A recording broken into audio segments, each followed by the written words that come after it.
C'est l'heure de vous informer. Bienvenue à tous. Ouvrons ce journal avec la sécurité. Le drone de surveillance de la MONUSCO, qui a connu récemment un crash à Goma au Nord Kivu, sera bientôt remplacé par un autre. C'est le commandant de la force de la mission de l'ONU en RDC qui l'a annoncé à la presse en ville de Beni. Le général Santos Cruz a profité de cette conférence de presse pour confirmer l'appui logistique et tactique de la MONUSCO au FRDC. Martial Bendelo pour des précisions.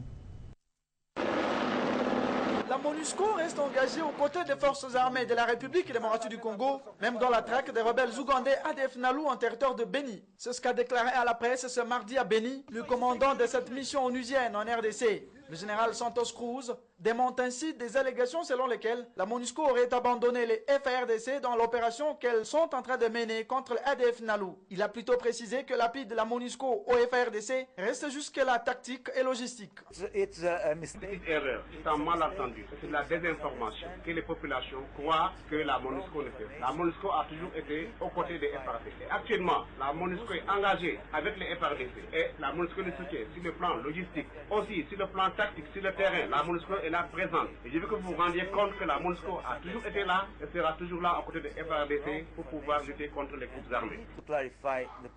Le commandant de la force de la MONUSCO en a profité pour expliquer le rôle joué actuellement par les contingents qui composent la brigade d'intervention de l'ONU. Si les Sud-Africains et les Malawites sont engagés dans l'attaque des FDLR, les Tanzaniens, eux, sont affectés dans l'opération contre les ADF Nalu, a-t-il éclairé. Concernant le drone de surveillance de la MONUSCO ayant récemment connu un crash à Goma, le général Cruz a annoncé qu'il sera bientôt remplacé par un autre en provenance de la compagnie italienne. 3 autres avions sans pilote seront déployés en RDC d'ici avril prochain, a-t-il promis. Le commandant de la force de la MONUSCO avait à son côté son collègue, le commandant de la brigade d'intervention de l'ONU, le général Mwaki Bolwa.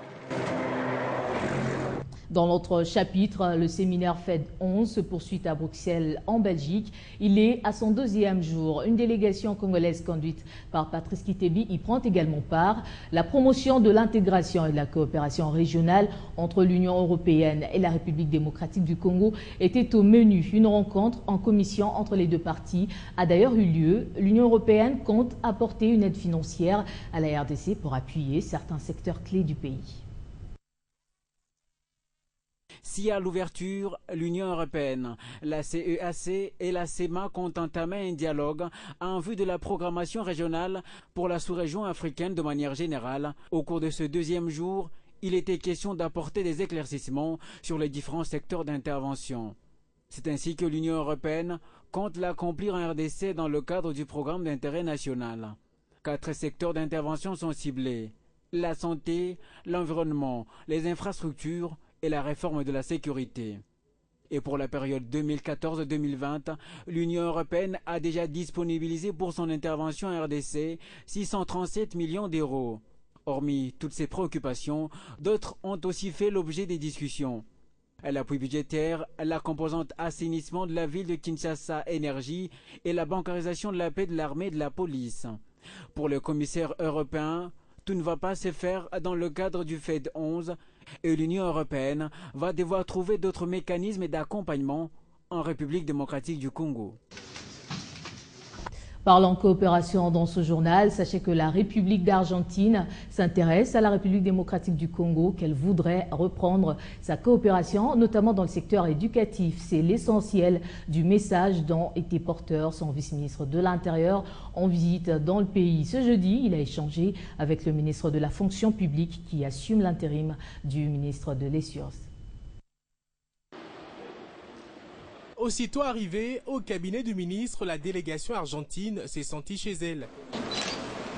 Nos hemos sentido muy cómodos. On sent qu'on est chez soi, ici. La casa de un amigo. Puisqu'étant une première rencontre entre les deux personnalités, il fallait respecter la tradition par un échange de cadeaux et c'est ce qui était fait. Accompagné du vice-ministre des Affaires étrangères et la secrétaire générale à l'Essurès, le vice-ministre argentin de l'Intérieur explique que son pays entend participer au développement de l'Afrique. La mission principale de mi visita a la République. La mission principale de mon visite à la RDC, c'est de réouvrir la communication historique qu'il y a eu entre nos deux peuples. Il y a une nouvelle présence de l'Argentine en Afrique et nous croyons que la RDC et d'autres pays de l'Afrique sont des acteurs clés dans cette nouvelle présence argentine en Afrique. La Democrática del Congo, junto a otros países, son actores claves en esta nueva presencia argentina. Et à Eduardo Zuen d'ajouter. Hemos hablado con el ministro. On a parlé avec monsieur le ministre de la coopération en sciences et technologies et en l'éducation et d'explorer la possibilité de projets concrets dans ce domaine. De hermano, de amigo, sin paternalisme. Avec comme capitale Buenos Aires, l'Argentine située en Amérique latine est un pays industrialisé, souvent considéré comme émergent. Il dispose de nombreuses richesses naturelles et d'une main-d'œuvre très qualifiée, d'une agriculture orientée vers l'exportation et d'un tissu industriel diversifié. Des atouts qui peuvent être utiles à la République démocratique du Congo en ce temps où, sous l'impulsion du chef de l'État, le développement n'est plus qu'une question de patience. Autre chose à présent, c'est pour poser la première pierre de construction d'une nouvelle cathédrale à Goma que l'épouse du chef de l'État a fait le déplacement pour le chef-lieu du Nord Kivu. Selon ses convictions chrétiennes, un peuple meurtri par des souffrances ne peut être consolé que dans le temple de Dieu, ce qui justifie l'offre de la cathédrale aux Gomatraciens. Jolidi Okandome, qui était notre envoyé spécial, revient sur les temps forts. C'est après avoir assisté à la messe dominicale dite par Monseigneur Théophile Kaboy, évêque du diocèse de Goma, que Marie-Olive Lembe Kabila a procédé à la pose de la première pierre pour la construction de la nouvelle cathédrale. Ce temple de 2,5 hectares aura une capacité de 2500 places. À côté, un couvent des prêtres et une salle polyvalente seront érigés. Pour un démarrage immédiat des travaux, la Première Dame a remis un chèque équivalent à 45% du coût global. Ce financement a été rendu possible grâce à l'appui de plusieurs personnalités, en premier son époux, le chef de l'État. Mwenyewe penye tu alipata habari ya hii neno kubwa aliweka mkono wake na ndio yenyewe ilinipatia courage ya kuendelea. Ni baba yetu rais wa Kongo, baba president Joseph Kabila, gouverneur wa Katanga, mwenye alitusaidia sana kutufanyizisia mchango. Gouverneur Moïse, kuna Sofikome, banki Sofikome, kuna kuja mama Carole Agito wa Sonas, Constantin Bengele wa FPI, kwanza alitusindikiza tuko naye hapa. L'initiative est bien entendu saluée par la communauté catholique tout entière, exprimée par ce geste symbolique de l'évêque de Goma, un bréviaire à Marie-Olive Lembe Kabila. L'épouse du chef de l'État, à la tête d'une forte délégation, était accompagnée des députés nationaux élus du Nord Kivu, des quelques ministres nationaux, ainsi que des gouverneurs Marcelin Sichambo et Julien Paluku. La nouvelle cathédrale, qui sortira de terre d'ici 24 mois, traduit pour les Gomatraciens le profond désir d'un souffle meilleur pour tous ceux qui espèrent et croient en Dieu. La Première Dame a fait d'une pierre deux coups. Dimanche dernier, l'épouse du chef de l'État a tenu à rendre visite aux orphelins pour qui elle a pris la charge complète. Toujours à Goma, environ 150 enfants sont pris en sa charge. Reportage.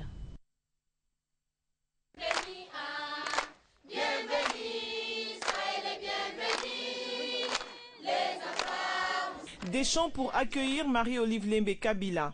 Nous sommes à l'orphelinat qui porte le nom de la Première Dame. C'est elle qui a offert à ses petits ce cadre au mois de septembre dernier. Ici sont pris en charge la scolarité, le vestimentaire et la nutrition d'une centaine d'enfants dont l'âge varie entre 2 et 17 ans. Il n'ont qu'un mot pour celle qu'ils considèrent comme une mère. Je suis très contente de voir maman Olive Lembe Kabila Kalangue parce qu'elle a fait beaucoup de choses pour nous, des orphelins. Nous sommes vraiment très contents de voir maman Olive Lembe devenir aussi dans l'orphelinat OLK. Les enfants sont à ce jour en meilleure santé et dans les meilleures conditions d'existence, a tenu à relever la coordonnatrice de cette institution. Avec ses 8 femmes de ménage qui travaillent par rotation et son administration de 10 membres, l'orphelinat Maman Olive Lembe Kabila tourne en plein régime. Un peu plus tard, l'épouse du chef de l'État est allée se rendre compte de l'état d'avancement des travaux de l'ancienne cathédrale, détruite lors de l'éruption volcanique du 17 janvier 2002. Incroyable mais vrai, la tombe du premier évêque de Goma est restée intacte. Rassurée de ce fait, la première dame a clôturé son périple à Goma pour regagner Kinshasa le 20 janvier.